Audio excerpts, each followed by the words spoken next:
நான் பல கூட்டத்தில் நான் இந்த கருத்தை தெரிவித்து விட்டேன். அண்ணா திமுகவை பொறுத்த வரைக்கும் உழைப்பை நம்பி இன்றைக்கு இருக்கின்ற கட்சி. நாங்கள் யாருக்கும் அடிமை இல்லை. அதே நேரத்தில் கூட்டணி என்று அமைத்து விட்டால்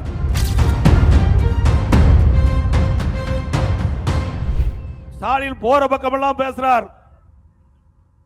இன்றைக்கு தமிழ்நாட்டுக்கும் என்டிஏவுக்கு தான் கூட்டணி, என்டிஏவுக்கு தான் போட்டின்னு.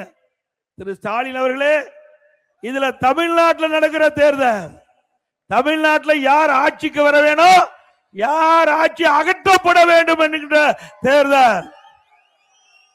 இது சட்டமன்ற தேர்தல் தானே? சொல்லுங்க, சட்டமன்ற தேர்தல் தானே? ஆனா முதலமைச்சர் ஸ்டாலினுக்கு அது கூட ஞாபகம் இல்ல.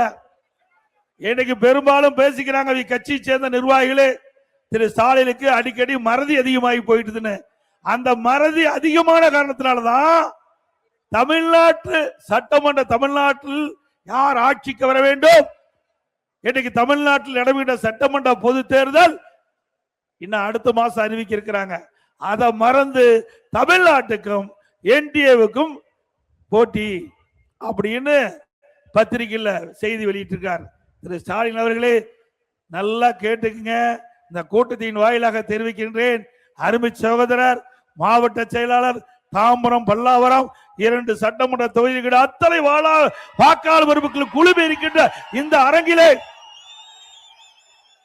குறிப்பிடுறேன், இது சட்டமன்ற தேர்தல், நாடாளுமன்ற தேர்தல் இல்ல. சட்டமன்றத்திலே யார் ஆட்சிக்கு வர வேண்டும், அது அண்ணா திமுக கூட்டணி ஆட்சிக்கு வர வேண்டும். அண்ணா திமுக தலைமையில் இருக்கின்ற கூட்டணி வெற்றி பெற்று பெரும்பான்மையோடு அண்ணா திமுக ஆட்சி அமைய வேண்டும். அதற்காக நடக்கின்ற தேர்தல். மத்தியிலே யார் ஆட்சிக்கு வர வேண்டும் என்கின்ற தேர்தல் அல்ல. அந்த தேர்தல் 2024ஆம் ஆண்டு முடிந்து விட்டது. இப்பொழுது சட்டமன்ற பொது தேர்தல் என்பதை நீங்கள் ஞாபகத்தில் வைத்து பேசுங்கள். ஏன்னா பயம் வந்துடுது ஸ்டாலினுக்கு. நம்ம எதுக்கு தில்லு திராணி தெம்பில்ல. பல முறை நான் பேசிட்டேன். திரு ஸ்டாலின் அவர்களே, உங்களுக்கு தில்லு திராணி தெம்பு இருந்தா அண்ணா திமுக அரசாங்கத்தை பற்றி பேசுங்க. பதில் சொல்ல தயார். 2011 2021 வரை ஒரு பொற்கால ஆட்சி நாங்க கொடுத்தோம். அந்த ஆட்சியில என்னென்ன திட்டங்களை கொண்டு வந்தோம் என்று பட்டியலிட்டு நாங்க விலக்கி பேசுறோம். உங்களுடைய ஆட்சி 5 ஆண்டு காலம் திராவிட முன்னேற்ற கழக ஊழல் ஆட்சியில என்ன செய்தோம் என்பதை நீங்கள் அந்த காலத்திலே பேசுங்கள்.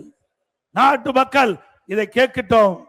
தமிழ்நாட்டு மக்கள் அதற்கு தீர்ப்பு அளிக்கட்டும். இன்னும் அந்த சவாலுக்கு பதிலே இல்லை.